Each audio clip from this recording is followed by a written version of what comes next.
দাঁড়ায়ুষ, অনুসুয়া, হ্যাঁ চলো আপনি চলুন, আমি আসছি। তাড়াতাড়ি এসো। হ্যাঁ।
সেনাপতি রিপুদমন, আপনি এখানে?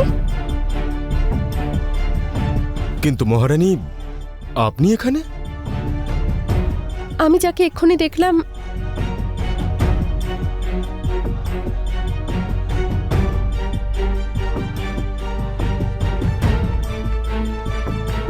কিন্তু মহারানী, কি হয়েছে? স্বয়ং দেখে নেবেন।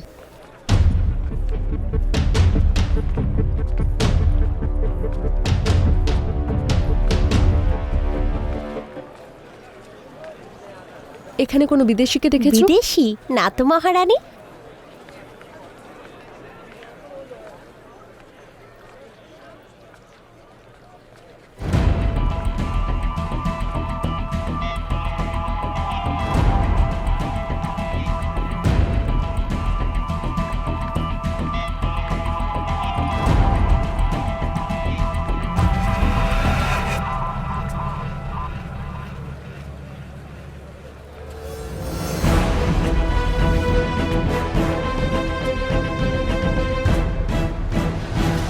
আপনি এখানে? একই প্রশ্ন তো আমিও জিজ্ঞেস করতে পারি। এরকমটা তো নয় পৌরব রানী যে আপনি আমার উপরে নজর রাখছেন।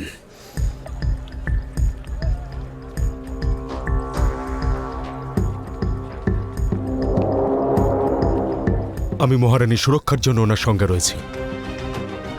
গলায় যদি সাপ ঝুলে থাকে তাহলে সুরক্ষার প্রয়োজনীয়তা সর্পের নয়, গলার হয়। অমাত্য,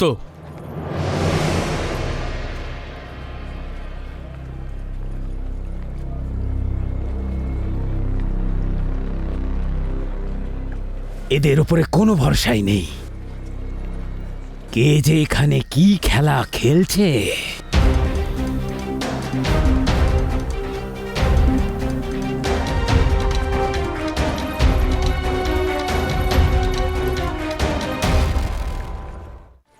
মহারানী, এবার তো বলুন, আপনি কি খুঁজছেন? ওই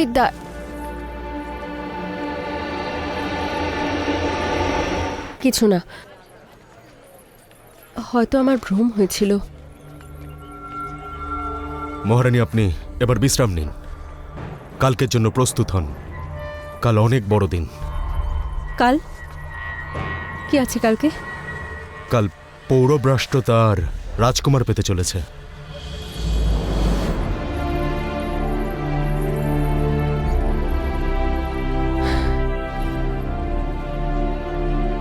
হ্যাঁ, আমার বিশ্রামই করা উচিত। কাল অনেক বড় দিন।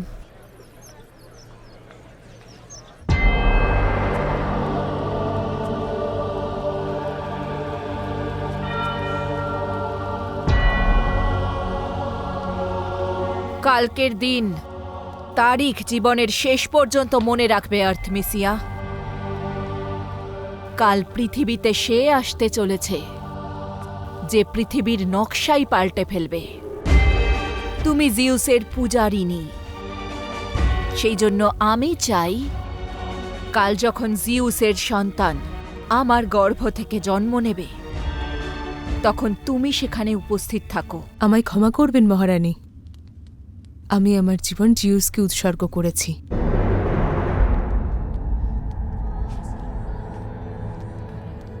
মানুষের জন্য মন্দির ছেড়ে যাওয়ার অনুমতি নেই আমার।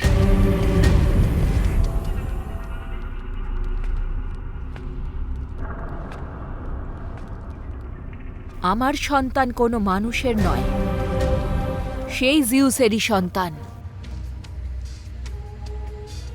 যার কাছে তুমি নিজেকে সমর্পণ করেছো। এটা আপনার ভুল ধারণা মহারানী। একজন মানুষ জিউসের সন্তান হতে পারে না কখনো। আপনার গর্ভে জিউসের নয়, সম্রাট ফিলিপের সন্তান রয়েছে।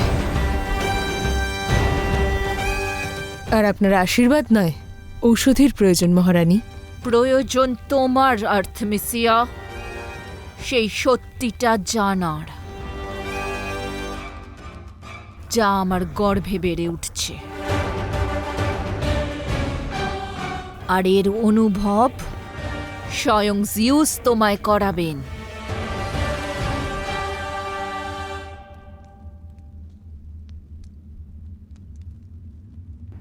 আর এটাও জেনে রাখো আর্থমিসিয়া,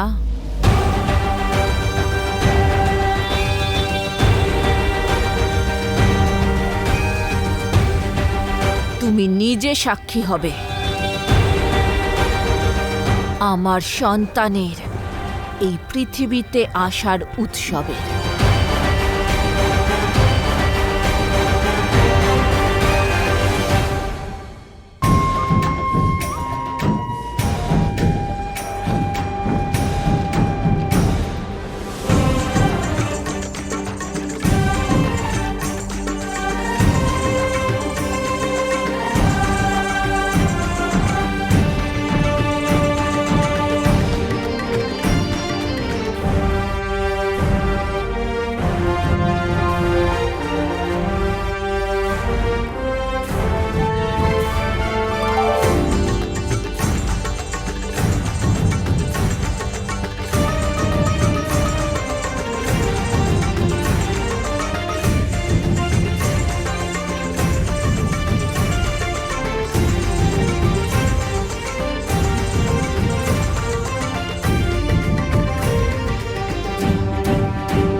অনুসুয়া, উৎসব ওখানে হচ্ছে আর তুমি এখানে দাঁড়িয়ে আছো।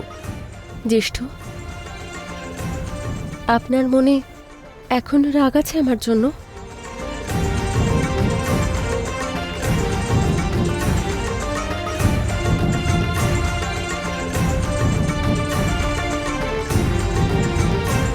জ্যেষ্ঠ, আমি আপনাকে কিছু কথা বলতে চাই।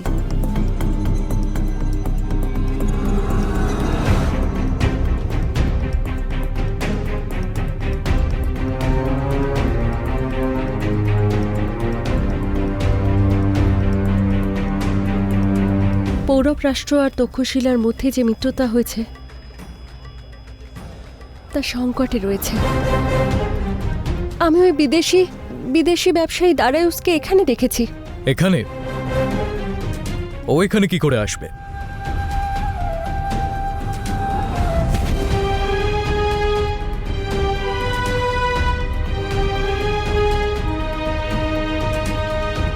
জানি না কেন আমার এমন মনে হচ্ছে যে যেন অশুভ কিছু হতে চলেছে। ওই দারায়ুসকে পৌরব রাষ্ট্র থেকে বের করে দেওয়া হয়েছিল, অবশ্যই ও এখানে প্রতিশোধ নিতে এসছে জ্যেষ্ঠ।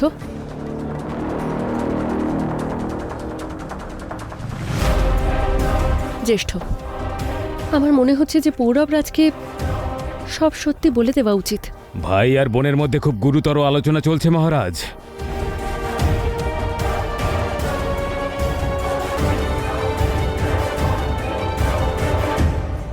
এটাও তো হতে পারে যে তোমারই কোনো আপনজন ডারায়েজের সাথে হাত মিলিয়েছে।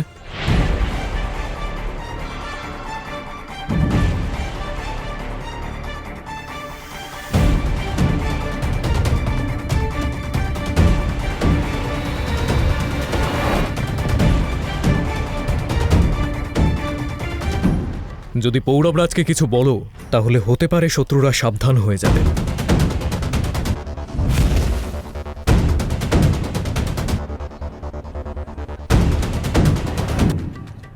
এত কষ্ট করে আমাদের শত্রুতা দূর হয়েছে, আমায় বিশ্বাস করো। যদি ওই ডারায়েজ এই তক্ষশিলায় থাকে তো এক প্রহরের মধ্যে ও আমাদের সামনে থাকবে।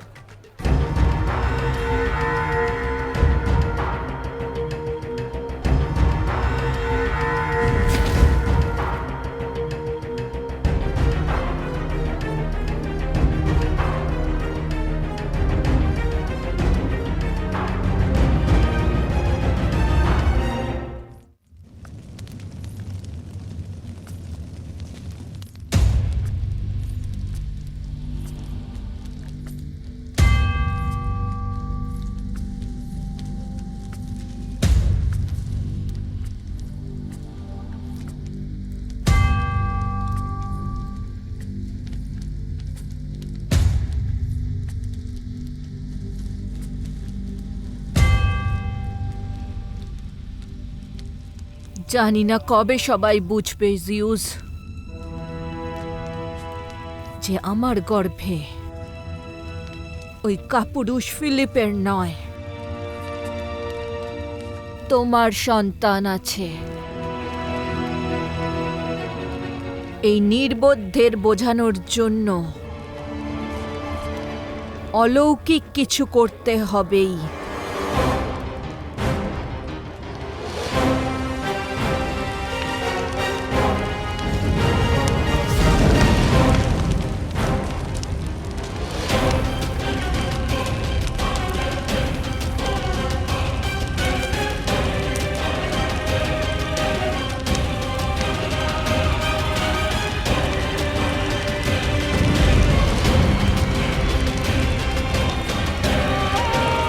যারা তোমার সন্তানের তেজ দেখতে পাচ্ছে না তাদের জন্য আলো প্রয়োজন। আগুন! আগুন! জিউসের মন্দিরে আগুন লেগেছে! আগুন লেগেছে! আগুন! বাঁচাও! আগুন! চলো, জল নিয়ে এসো, আগুন নেভাতে হবে! তাড়াতাড়ি করো! জল নিয়ে এসো! ওনার অভিশাপ নেমে এসেছে আমাদের উপরে! আগুন লেগেছে! আগুন!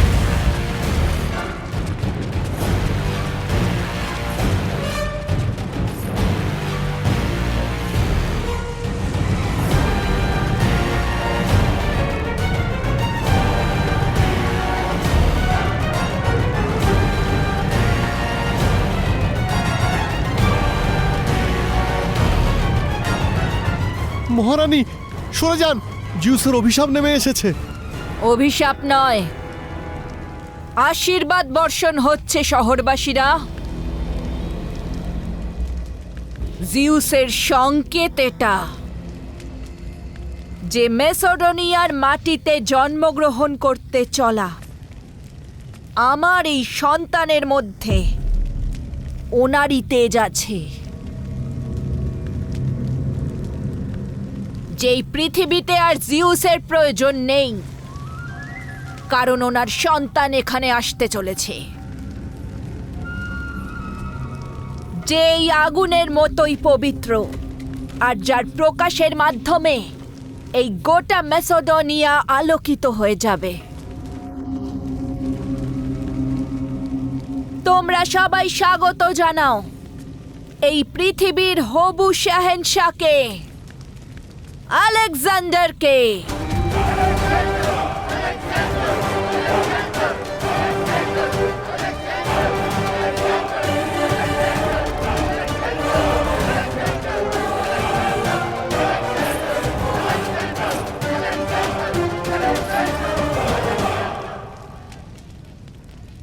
মন্দির পুড়ে গেছে আর তোমার জেদও।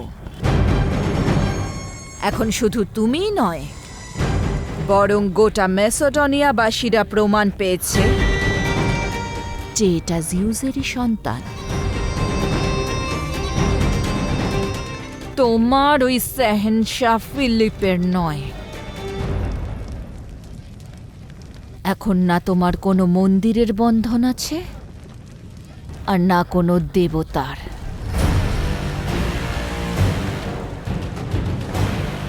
সেই জন্য কাল যখন জিউসের সন্তান জন্ম নেবে, সময়ে পৌঁছে যেও। আর একটা কথা মনে রেখো, যে একজন মহারানীর ইচ্ছে একজন দাসীর কাছে আদেশের থেকে কম কিছু নয়।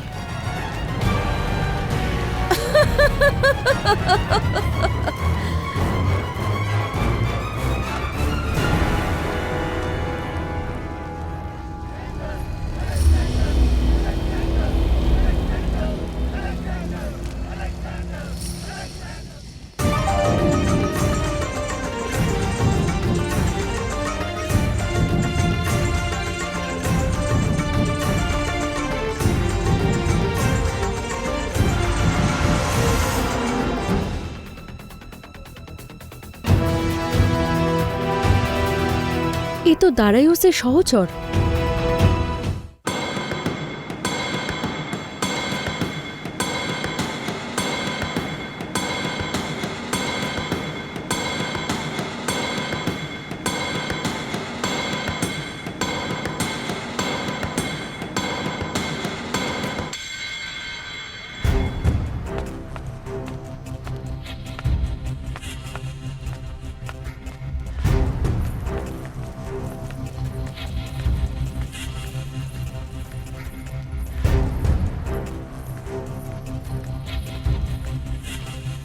সমস্ত ব্যবস্থা হয়ে গেছে হুজুর।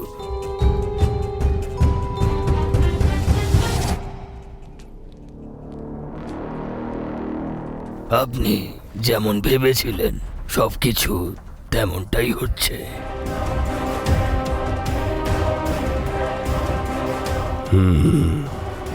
খুব ভালো মর্সিয়াস।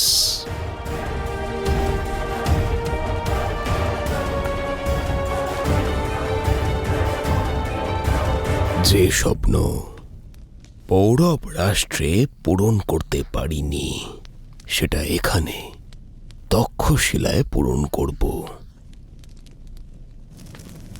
আর তক্ষশিলাতেও সেই দেওয়ালি তোমার সামনে দাঁড়িয়ে থাকবে।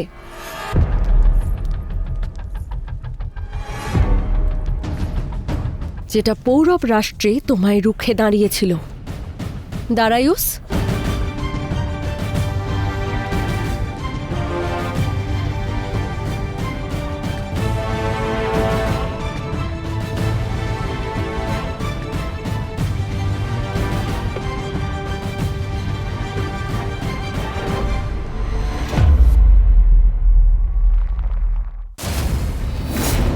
নিজের দাদার অপমানের প্রতিশোধ নিতে আপনি একটা নাটক করেছিলেন, এখন আমিও একটা নাটক করলাম নিজের মাতৃভূমির প্রতিশোধ নিতে। কিভাবে নেবে নিজের অপমানের প্রতিশোধ? সমগ্র তক্ষশিলার সম্মুখে আপনাকে আপনার কেশ মুন্ডন করতে হবে। যে স্বামী তক্ষশিলার বুকে অপমানে ভরা ছুরি গেঁথে দিয়েছিল, তাকে বিষে ভরা ছুরি দিয়ে মেরে তক্ষশিলার অপমানের প্রতিশোধ নিলাম।